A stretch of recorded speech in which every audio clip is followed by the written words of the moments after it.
being a kid in the 50s shared something with every other era, too. That is, they couldn't wait to grow up. You had no say in your own destiny. I mean, it was in the hands of others. I would say the thing that made growing up in the 50s a different experience than any other era is that we were the first to have the threat of complete annihilation in a millisecond. We were given details in school about how far you had to be from the ground zero and what would happen, you know.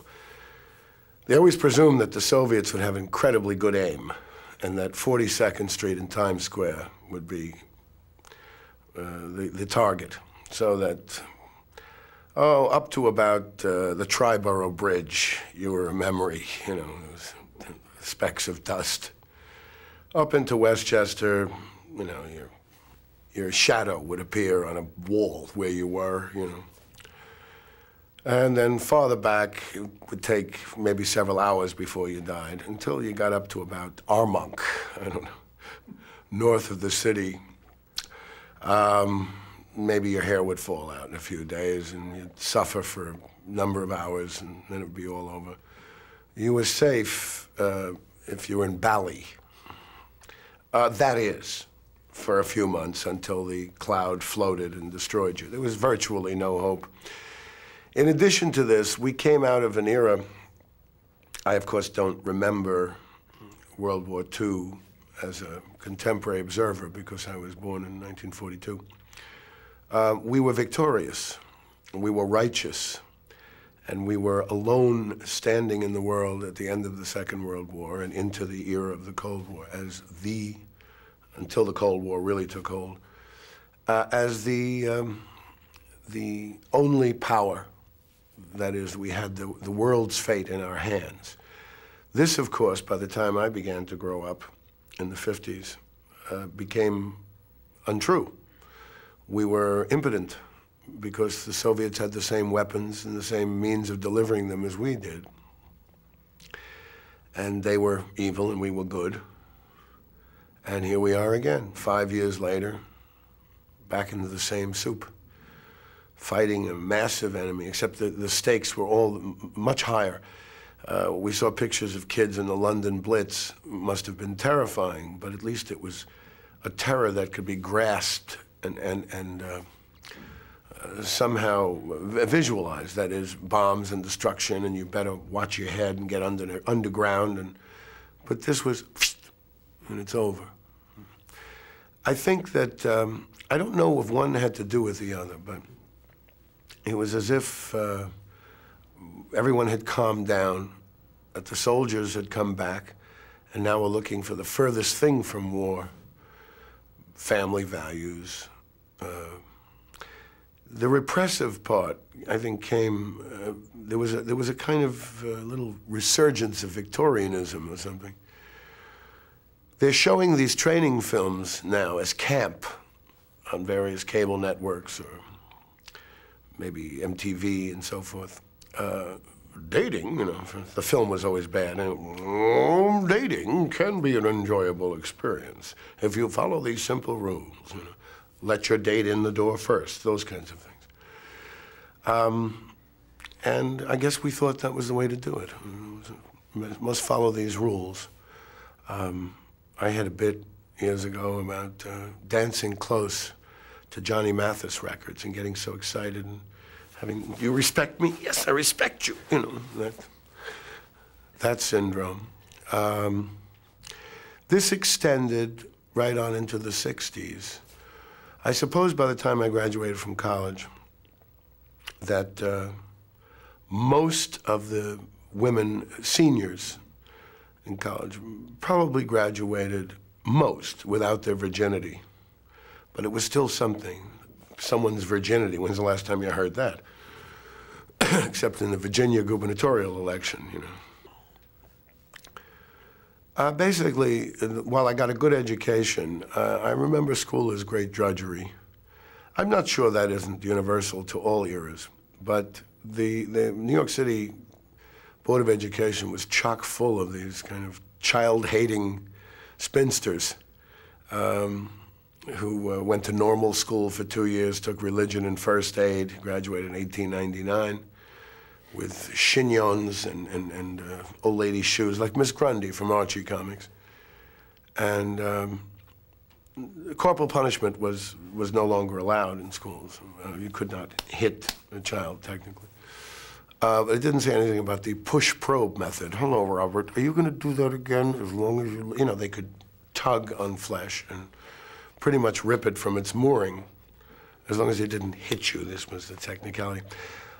They were untouchable. They were, to see them outside of school hours was a revelation. Much like, I think it'd best be symbolized by the fire drill. Fire drill was a great treat. It was a break up from the school routine. And children have a tendency to think that on school hours, the rest of the world ceases to function. So you're out on the street at 10 after 2. And you go, look at that, a lady. Look, a car. I thought they come out at 3. I mean, your day's shut off. It was strict. There were certain elements that were good. Pure drudgery, memory. See, I don't believe that a date of history is so important. It's only important if you go beyond the date to why it's important to know that, which I think has been lost now. But it was black and white. Good, bad. We were good. Everyone else is bad. We were virtuous. You know, in many ways, there was some truth to that. We had fought, we seemed to be idealistic. We seemed to be the most altruistic country that ever existed, the most gracious victors in history. We poured millions and millions into the reconstruction of our enemies and got BMWs and Toyotas back, you know.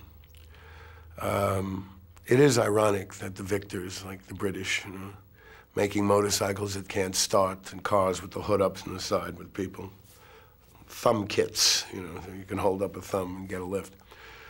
I think that we were an overwhelming feeling that I heard as a child, and I didn't quite understand, was communists. My mother was invited to a luncheon once in Peekskill, New York, when I was about 8 years old, or 9. Take cover! We, of course, had fire drills like any other school group. We had to teach children how to get out of the building and what to do in case of an emergency like that. But we had the added thrill of the take cover drills and the nuclear holocaust drills. First of all, each of us were dispensed a dog tag, which we were told by this old teacher, somewhat tactlessly, could withstand the heat of 1,000 degrees centigrade, made not to melt. Unfortunately, our skin disintegrated about 900 degrees before, but we had the comfort of knowing we could be identified in the event we were burned beyond recognition in a nuclear holocaust. She actually put it that way. Had my name, I think it's Klein Robert Heeb, something, you know. And there were two kinds. One, if you got ample warning that the Soviets were somewhere over the Antilles. I don't know where that is, but it sounds like a good place for you. When they were some distance away and we had plenty of time. That is, we would get into the halls, line up along the side of the walls, cover our heads with our coats. Then there was a little more serious drill when the enemy was around 98th Street and Park Avenue. I mean, when you could hear the whistle of the thing coming, and there was no warning. And the way they would do this is a monitor would come and turns out to have a thing for the teacher, when this monitor leaves, conduct a surprise take cover drill. And, you know, she'd go, she'd give it away, look at the class, sign it, and leave. Anyway, children, we were talking about Thomas Jefferson. Take cover! We were instructed to go under the desk, put your backside to the window. For some reason, that was less valuable to lose than your brain. And I don't remember if you put your hands over your head or not, but of course, they never bothered to change the monitor.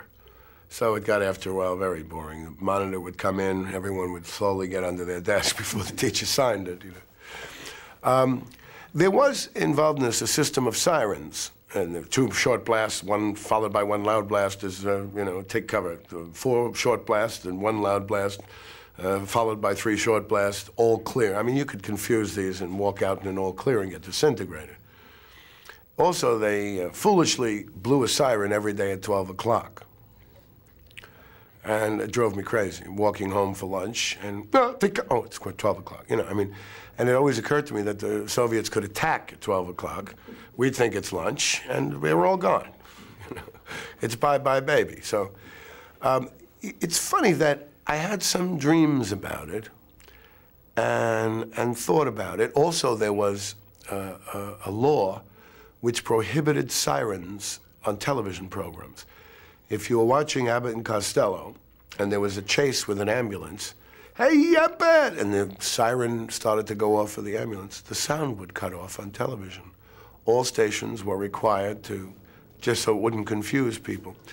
I think that it had a more subtle and momentous meaning of terror, that it invaded dreams. You took it for granted after a while, like you take everything for granted, like you really didn't think it would happen. We have all kinds of protection. After all, we'll do it to them. That was the truce of terror. Eisenhower called it, I've forgotten exactly how he articulated it, but it's true. It held up for many, many years. They knew they'd get it back and therefore didn't do it. But it was, I think, wearing. And it's interesting when you think about it, that our upbringing was strict and by the rules, and you didn't break those rules. That was to come later, the rebellion, not surprisingly. But at a time when we could all be obliterated in an instant, it seemed that maybe it should have happened then,